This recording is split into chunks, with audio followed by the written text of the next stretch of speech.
Immediately, every country goes into action at the same time. The International Monetary Fund is mentioned at the G20 meeting. They say that it must be brought to its full power, and we need a Bretton Woods Part 2 for world taxation. What is global government? For decades, the media denied it existed. But now they're saying, oh yes, there's going to be a global government, a new bank of the world, and we're going to pay our carbon taxes to it. What is it? It's nothing more than a private, hostile, corporate takeover of every sovereign nation on earth. And then when you look at the philosophy of these global corporate chieftains, it is one of domination of the poor, domination of the population. It is a view that human life just isn't cheap. No, human life is a negative. And so no matter what they do, they have the rationale that it's in the greater interest to get rid of more human lives. They are so arrogant and they're so sure of themselves, they're saying, yes, we created the European Union, we created the Euro, and these are from the people of the Bilderberg. We are going to create a world bank. We're going to create a world government. They're saying it out loud and clearly. Suddenly, across the planet, their regional front banks had been identified by sovereign populations as the illegitimate shadow governments that they are. The controllers had moved too quickly and revealed their hand. Populations around the globe were seeing through the establishment's facade, past the puppet governments, and to the global architects that were pulling their strings. Where are the American people? Why have they lost their dignity? What is stopping them from speaking out? Why have they become little mice that follow Pied Pipers? How can they look up to these pathetic politicians? Go sit down. I have a question for this young man. He has the right to be represented. I'm his father, and I want to talk to you face to face. Look at your. Why not a lobbyist with all kind of money to stuff in your pocket so that you can cheat the citizens of this country? So I'll leave, and you can do whatever the hell you please to do. One day God's going to stand before you, and he's going to judge you and the rest of your damn cronies up on the hill. And then you will get your just desserts.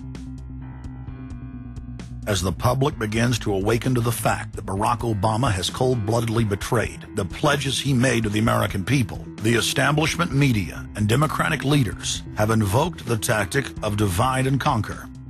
I think they're astroturf. You be the judge of carrying swastikas and symbols like that to a town meeting on health care. An overwhelming portion of the intensely demonstrated animosity toward President Barack Obama is based on the fact that he is a black man. Desperate to ram their agenda through, they have played the race and class cards. You start to wonder whether, in fact, the word socialist is becoming a code word, whether or not socialist is becoming the new N-word. When I heard people going after the First Lady and the number of staff people they have, it sounds racist to me. It is essential that the establishment play the population off against each other, along the lines of Republican, Democrat, liberal, conservative, black and white. As long as the people are fighting with each other, they can never get together and remove the corporate dictatorship that has criminally seized power through the national security state. Just as George W. Bush betrayed his foolish followers, so must Obama, because his only allegiance is to his offshore masters. President Obama today nominated Ben Bernanke for a second four-year term as Federal Reserve Chairman. The president called his actions on the global financial crisis bold and out of the box. As an expert on the causes of the Great Depression, I'm sure Ben never imagined that he would be part of a team responsible for preventing another. But because of his background, his temperament, his courage, and his creativity, that's exactly what he has helped to achieve. And that is why I am reappointing him to another term as Chairman of the Federal Reserve. So Obama has made it quite clear by his actions, never mind his words, his actions as to who owns him, who he works for, and who he serves, and it's not the American people. It is so obvious to anyone paying attention that the President of the United States is not the real person in control. Whether it is Gerald Ford or Jimmy Carter or Ronald Reagan or Clinton or Bush, Obama is no different. And to think that he is an independent figure is just crazy. And as Franklin Delano Roosevelt said, presidents are selected, they are not elected. Obama pledged that he would end NAFTA and GATT, and has since fought to expand both of them.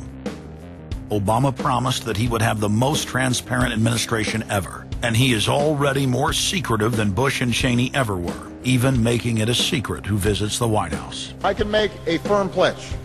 If your family earns less than $250,000 a year, if you make less than $250,000 a year, if you are a family making less than $250,000 a year, you will not see your taxes increased a single dime. You will not see your taxes go up. You will not see your taxes increase one single dime. Not your capital gains tax, not your payroll tax, not your income tax, no tax. Not your income tax, not your payroll tax, not your capital gains taxes, not any of your taxes. Not your payroll tax, not your capital gains tax, not your income tax, no tax. Your taxes will not go up, because the last thing you need is higher taxes when we're in a recession like this, and you won't get one under an Obama administration. Obama made the centerpiece of his campaign the pledge that taxes would not be raised on anyone making under $125,000 a year. He has since gone back on that promise as well, and has proposed new taxes on payroll, energy, home mortgage deductions, and scores of other taxes. He made a pledge. He said, I'm not going to raise taxes on anyone making under $250,000. Is that pledge still active?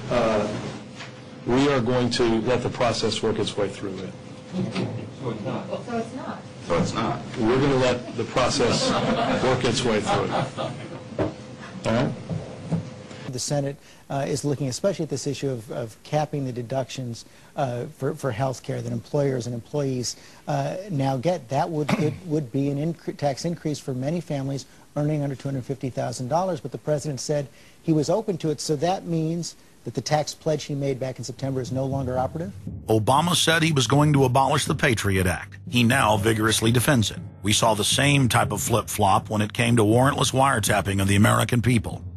Look what Obama's done with wiretapping, surveillance. He's brought it to heights even beyond what George Bush, the disgusting levels that he brought it to. So we have more surveillance. Now they're talking about, what is it called, Cybercom, the new Pentagon secret cyber society that's going to be watching over us. To get those terrorists, we got to get those terrorists. So now they'll be invading our privacy even more. So, I mean, it really almost makes you ask the question, would it have been better if we never invented the internet and had to use paper and pencil or whatever? Now Obama is setting up the Cybersecurity Command, which the government admits completely ends the Fourth Amendment and allows President Obama to shut off the internet in the United States whenever he wishes. Indeed, in today's world, acts of terror could come not only from a few extremists in suicide vests, but from a few keystrokes on the computer, a weapon of mass disruption. As part of the new single national security staff announced this week, I'm creating a new office here at the White House that will be led by the cybersecurity coordinator. This new control grid is administered by the Pentagon. They just want to keep tabs on us. So we're turning into a surveillance, wiretapped government state. The government is taking more and more control over our lives. I can stand here today as President of the United States and say without exception or equivocation that we do not torture. Obama made a show of investigating torture, but has ignored the Army's own detailed investigative reports, which name the torturers that the White House memos document were following the directives of Bush and Cheney, the men who are most guilty for issuing the infamous orders. Some low-level soldiers have been prosecuted for their role at Abu Ghraib, but no senior officer has been held accountable in any of these cases to date. Heidi? I know that these debates lead directly, in some cases, to a call for fuller accounting, perhaps through an independent commission. Now, I've opposed the creation of such a commission. Next, Obama expanded Bush's doctrine of indefinite detention of foreigners without trial to holding citizens without evidence indefinitely, without ever even committing a crime.